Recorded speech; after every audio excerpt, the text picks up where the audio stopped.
তীব্র তাপপ্রবাহ, কিন্তু তাতে কি গরমের দাবদাহকে একেবারে ক্লিন বোল্ড করে প্রচারের ময়দানে ছক্কা হাঁকালেন মহাগুরু মিঠুন চক্রবর্তী। বিজেপি প্রার্থীদের সমর্থনে বোলপুর ও বর্ধমানের একাধিক জায়গাতে মহাপ্রচার সেরেছেন মিঠুন চক্রবর্তী। তবে আজ তার এই বোলপুরের প্রচার ছিল নজর কাড়া। এর আগে একাধিক জায়গাতে তিনি করেছেন প্রচার। এবার দুর্নীতিতে ভরে যাওয়া শাসক দলের ঘাসফুলকে উপড়ে পদ্ম ফোটানোর বার্তাও দিয়েছেন মহাগুরু। আমি সবসময় বলি, আমি রাজনীতি করি না, আমি মানুষ নীতি করি। ঠিক এভাবেই নির্বাচনী প্রচারে মানুষের মন জয় করেছেন মহাগুরু মিঠুন চক্রবর্তী। বিজেপি প্রার্থীর সমর্থনে জোর প্রচার। বোলপুরে মহাপ্রচারে সামিল মহাগুরু মিঠুন চক্রবর্তী। ওই আমাদের গড়া এই বাংলা আজ কেন হয়ে গেল কাংলা, যদি প্রশ্ন করে বীর নেতাজি কি তার জবাব দেব আমরা। বোলপুর লোকসভা কেন্দ্রের অভিরামপুরে প্রার্থী প্রিয়া সাহার সমর্থনে নির্বাচনী সভামঞ্চে একাধিক ইস্যুতে একেবারে ররংদেহী মেজাজে বিজেপির তারকা প্রচারক মিঠুন চক্রবর্তী। দুর্নীতি ইস্যুতে ফের একবার শাসক দলকে তুলোধরা করলেন মহাগুরু। যতদিন কারাপশন বেঁচে থাকবে ততদিন ওনার রাজত্ব থাকবে। উনি চাইলে তো একদিনে কারাপশন বন্ধ হয়ে যাবে, হবে না, কিন্তু উনি করবেন না। উনি জানেন যেদিন কারাপশন বন্ধ হয়ে যায় তাহলে আমি গেলাম। আমি চ্যালেঞ্জ করে বলছি যে তৃণমূলের 90% directly or indirectly they are corrupt. পাশাপাশি ইভিএম নিয়ে শাসকের জবাবও দিয়েছেন মহাগুরু। ইভিএমটা এত ভালো মেশিন আর কোথাও পাওয়া যায় না। এই ইভিএমটাই বিজেপি শাসিত রাজত্বে, আরে সব জায়গার মেশিন। এটা কি এক জায়গার?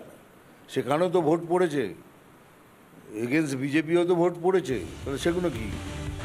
অন্যদিকে রোদ গরম উপেক্ষা করে দলের স্বার্থে তিনি যে কাজ করছেন তারও একবার স্পষ্ট করলেন মহাগুরু। সবাই কিছু পাওয়ার জন্যই পার্টি করে, তাহলে পার্টিটা দেখবে কে? সবাই কিছু পাওয়ার জন্যই এসছে, কিন্তু কিছু লোককে থাকতে হবে পার্টিটাকে দেখার জন্য। আমি তার মধ্যে একজন। এখনো তিনি চিরসবুজ, তাই তো গরমকে তুড়ে দিয়ে মানুষ নীতি মেনেই পথে নেমেছেন বাংলার মহাগুরু। তনয়া ঘোষ ও সন্তোষ দাস, রিপাবলিক বাংলা। আগামী 25শে মে ষষ্ঠ দফায় নির্বাচন ঘাটাল লোকসভা কেন্দ্রে। তার আগে প্রতিদিনই চলছে জোর কদমে প্রচার। একদিকে অভিনেতা দেব ব্যস্ত নিজের সাংসদ পদকে ধরে রাখতে, অন্যদিকে সাংসদ পদ দখলে লড়াইয়ে নেমে পড়েছেন বিজেপি প্রার্থী হিরণ চ্যাটার্জি। আগে প্রচারের ময়দানে একাধিক ইস্যুতে দেবের বিরুদ্ধে আক্রমণ শানিয়েছেন বিজেপি প্রার্থী হিরণ চ্যাটার্জি। এবার সেই হিরণকেই খোলাখুলি চ্যালেঞ্জ জানালেন দেব। ক্ষমতা থাকলে কেন্দ্রীয় সরকারের 10টি কাজের কথা উল্লেখ করুন। এক কথায় হিরণের দিকে ওপেন চ্যালেঞ্জ ছুড়ে দিলেন তৃণমূল কংগ্রেসের তারকা প্রার্থী। গত 10 বছরে বিরোধী দল কেন্দ্র সরকারে আছে। আমার বিরোধী দলের যিনি প্রার্থী আছেন একটাই প্রশ্ন, আমি বলছি মঞ্চে যেখানে যাবেন কাল থেকে, উনি শুধু কেন্দ্র সরকারের গত 10 বছরে শুধু 10টা কাজ বলুন। এইটা কেন্দ্র সরকার করেছে, এই কাজটা অন্য কোনো সরকার তার আগে করেনি। ও যদি বলতে পারে আপনারা যা বলবেন তাই বলুন। 10টা এমন কাজ গরিব মানুষের জন্য, যেন গরিব মানুষের উপকার হয়েছে, যদি বলতে পারে তাহলে এমনি ভোটে জিতে যাওয়া উচিত। কারণ নির্বাচনটা দেব কত বড় মানুষ, কত বড় চোর বা দেব কি, সেটার জন্য নির্বাচন নয়। এই দেশটাকে চোরের হাত থেকে বাঁচাতে হবে, যে দেশটাকে বিক্রি করে দিয়েছে গত 10 বছর ধরে। এই নির্বাচনটা সেই নির্বাচন। রাজনীতির উত্তাপের ছবি তো লাগাতার দেখাচ্ছি আমরা, তার সঙ্গে পাল্লা দিয়ে প্রকৃতির উত্তাপও কম নেই। তবে তীব্র দাবদাহের মধ্যে খানিকটা স্বস্তির বৃষ্টি। কালবৈশাখী ঝোড়ো হাওয়ার সঙ্গে বৃষ্টিতে ভিজেছে 2 মেদিনীপুর। অন্যদিকে তাপপ্রবাহে জেরবার 2 বর্ধমান, বাঁকুড়া, পুরুলিয়া, ঝাড়গ্রাম, নদিয়া সহ দক্ষিণবঙ্গের অন্যান্য জেলা। তবে হাওয়া অফিসের আকাশবাণী খুব শীঘ্রই দাবদাহ থেকে রেহাই পেতে চলেছে রাজ্যবাসী। জেলায় জেলায় নামবে বারিধারা। আগামীকাল বৃষ্টির পরিমাণ বৃদ্ধির সম্ভাবনার কথা শোনানো হচ্ছে। এর পাশাপাশি বৃষ্টিপাত হতে পারে আলিপুরদুয়ার, জলপাইগুড়িতেও। চাঁদি ফাটা রোদ্দুরে হার মানছে ছাতাও, প্রতি মুহূর্তে শুকিয়ে কাঠগলা। তাপমাত্রায় কলকাতাকে টেক্কা দিচ্ছে জেলা, চলছে তীব্র তাপপ্রবাহ, নাজেহাল রাজ্যবাসী। তারই মাঝে স্বস্তির বৃষ্টি দুই মেদিনীপুরে। আজও সকালের দিকে পশ্চিম মেদিনীপুরের সর্বোচ্চ তাপমাত্রা ছিল 47 ডিগ্রি সেলসিয়াস। তবে বিকেল হতেই চন্দ্রকোনায় শুরু হয় স্বস্তির বৃষ্টি। ক্ষণিকের জন্য হলেও গরম থেকে রেহাই পান জেলাবাসী।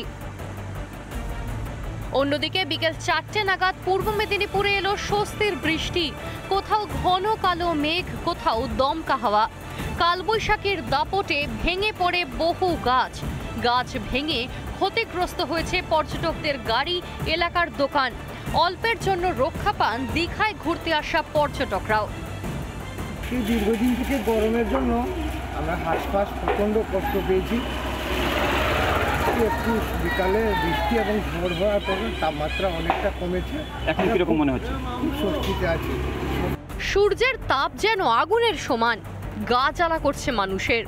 দাবদাহের শিকার পশু পাখিরাও। নদিয়ায় প্রাণ ওষ্ঠাগত দশা। শুধু নদিয়ায় নয়, প্রখর রোদে গলদঘর্ম অবস্থা বাঁকুড়াবাসীরও।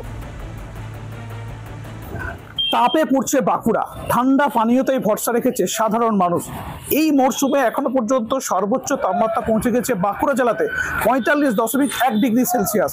এবং সাধারণ মানুষ থেকে শুরু করে বাঁকুড়াবাসী তারা কিন্তু একটা নাজেহাল পরিস্থিতির মধ্যে দিয়ে রয়েছে।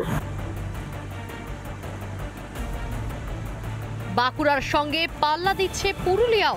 তীব্র গরমে জলকষ্টে ভুগছে পুরুলিয়াবাসী। একেবারে তীব্র এই যে গরম, তাতে নাজেহাল পরিস্থিতি জেলাবাসীর। নলবাহিত পানীয় জল যে সরবরাহ করতো পৌরসভা, তা কিন্তু একেবারে অনিয়মিত হয়ে গেছে। কারণ ভূগর্ভস্থ যে জল, সেই জল কিন্তু ইতিমধ্যেই নিচে নেমে গেছে। একদিকে এই জল সমস্যা, অন্যদিকে তীব্র দাবদাহ, তাতে নাজেহাল পরিস্থিতি জেলাবাসীর। পুরুলিয়ার পাশাপাশি ঝাড়গ্রামেও তীব্র গরম, নাজেহাল জেলাবাসী। দক্ষিণবঙ্গের একাধিক জেলাতে তাপপ্রবাহের সতর্কতা জারি করা হয়েছে হাওয়া অফিসের তরফে। ঝাড়গ্রামেও তাপপ্রবাহের সতর্কতা, লাল সতর্কতা জারি করা হয়েছে। ইতিমধ্যে ঝাড়গ্রামের সর্বোচ্চ তাপমাত্রা প্রায় 45 ডিগ্রি সেলসিয়াসের কাছাকাছি। বেলা বাড়ার সাথে সাথে রাস্তাঘাট একেবারে শুনশান হয়ে যাচ্ছে, জনমানবহীন হয়ে উঠছে রাস্তা। আসানসোলের চিত্রটাও একই রকম, 44 ডিগ্রিতে ফুটছে আসানসোল। তাপমাত্রার যে পারদ তা কিন্তু চটচর করে ঊর্ধ্বমুখী দেখা যাচ্ছে একেবারেই। গত বেশ কয়েকদিন ধরেই এই আসানসোল শিল্পাঞ্চলের তাপমাত্রা গিয়ে ঠেকেছে 44 ডিগ্রিতে। এদিনও দেখা যাচ্ছে যে সকাল থেকেই খেলার মাঠ হোক বা রাস্তাঘাট বা দোকানের আড্ডা, সকাল থেকেই দেখা যাচ্ছে যে আস্তে আস্তে সেই সব জায়গাগুলো ফাঁকা। তবে হাওয়া অফিসের পূর্বাভাস, খুব শীঘ্রই দাবদাহ থেকে রেহাই পেতে চলেছে বাংলা। রাজ্যবাসীর গলদঘর্ম দশা কাটিয়ে জেলা জুড়ে নামবে স্বস্তির বৃষ্টি। রিপাবলিক বাংলা।